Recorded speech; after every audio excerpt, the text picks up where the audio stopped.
Hello, everyone.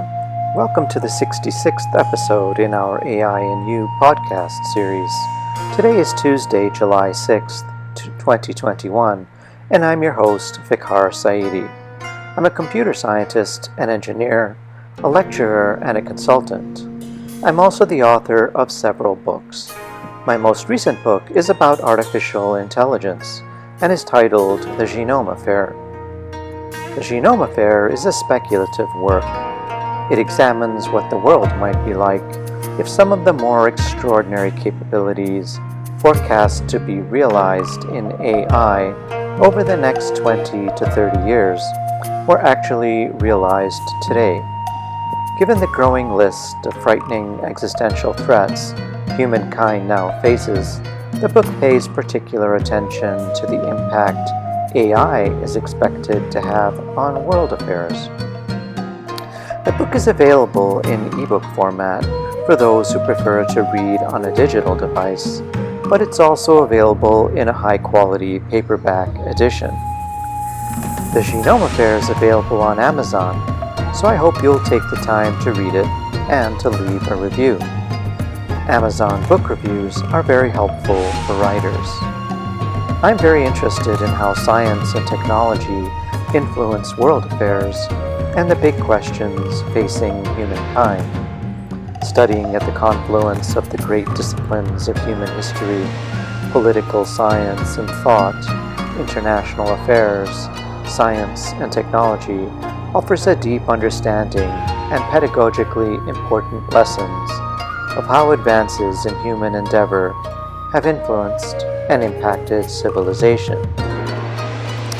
I'm available to give talks on artificial intelligence and its related technologies, and on the impact AI is expected to have or is already having on our world. If you'd like to get in touch with me to arrange a web-based event or consulting meeting with your company or organization, you can find my contact info in the podcast notes below. Please make sure to subscribe to my channel, like this video, and share it with others if you find the content valuable. Thank you. And now, on to today's podcast. In our last podcast, episode 65, Artificial Intelligence as Humankind's Final and Greatest Invention, and the Danger of leaving such a powerful technology unregulated. In today's podcast, episode 66, I'll talk about the dangers facing America as the political divide grows deeper and as Fourth Industrial Revolution technologies further exacerbate the expanding gulf between rural and urban communities and their cultures. Let's get started. We are in a very dark and dangerous time in our history, and although this is deeply alarming, the situation is certainly not unprecedented. The Pulitzer Prize-winning historian Doris Kearns Goodwin recently pointed out that America faced similar situations in its history, most notably during the 1850s, when Southern Democrats collectively rejected the Republican legislative and policy agenda and refused to accept the results of the election. This contentious and divisive political climate culminated in the American Civil War of 1861 to 1865, a war far more brutal, deadly, and destructive than the conflict of the American Revolution, upon which the nation was founded. In the end, though, America survived as a contiguous nation, and the secessionists lost. The nation emancipated its slaves, but reunification came at a very high human cost. This is the essence of the warning for America's financial, industrial, and political elite today. The longer we take to find the will to unify the country, the more difficult it will be to do so, and the higher the cost will be. It does seem that the Biden administration recognizes both the rising danger and its warning signs. It is trying very hard to address the harsh realities and feelings of social humiliation and irrelevance that characterizes the lives of tens of millions of downtrodden Americans. These citizens believe that the American government has failed them. They are right. Further complicating America's unsettled internal climate is the rise of authoritarianism paired with a market economy in China, and the alarming retreat towards authoritarianism in 25 countries since 2000, countries whom in the 1990s were on a path to democracy. Today, the very notion of democracy finds itself in a difficult place. Too many people across this country no longer believe our system of government and markets serves society's interests. To many, it seems that people now exist to serve the markets. This is similarly the case in other major Western economies as well.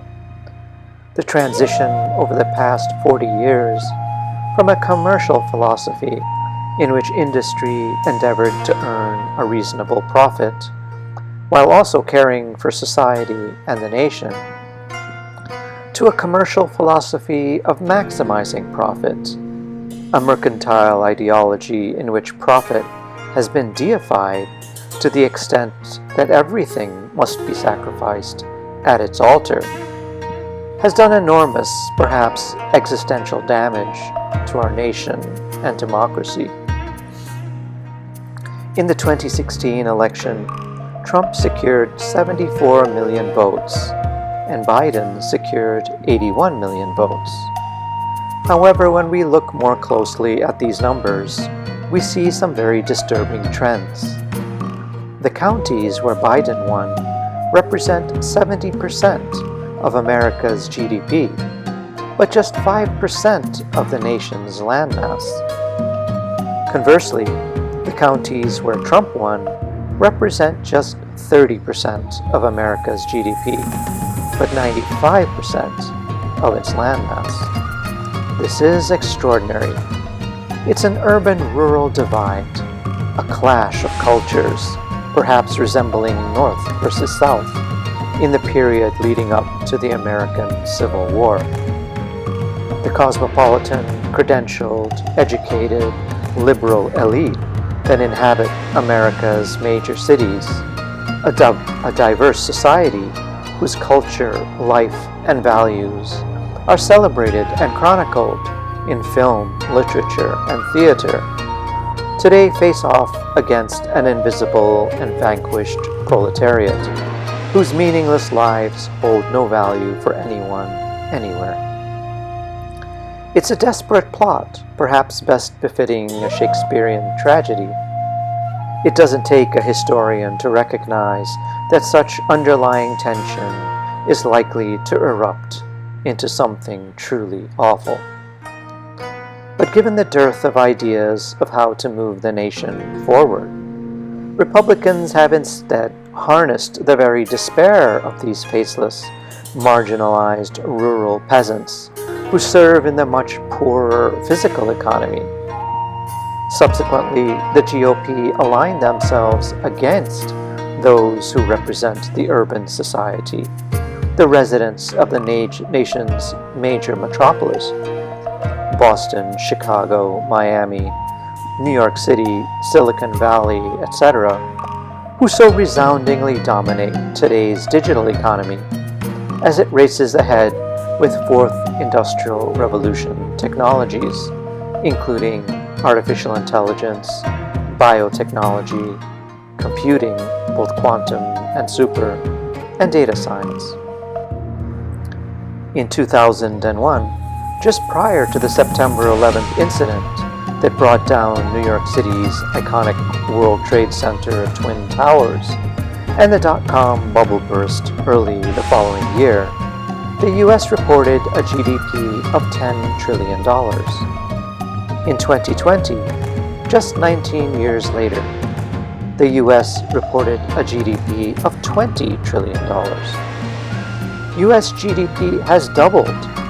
yet all the problems society currently faces, the problems we were told would go away once the economy begins to expand again, remain. The rapid advancement of artificial intelligence and other fourth industrial revolution technologies during the current decade will only exacerbate our dangerous dilemma. We need to recognize that the deification of profit lies at the core of everything that has gone wrong with America. The notion, and now reality, that society exists to serve markets. The only way to reconcile the situation, short of dangerous civil conflict, is for both sides to heed the warnings from Doris Kearns Goodwin and other leading public intellectuals before the guns of war are arrayed across the battlefield, because at that point it will be too late. We received a sober warning on January 6th, but next time this incendiary reality may not be so easy to extinguish. Until next time then, this has been the AI and You podcast with author Vicar Saidi.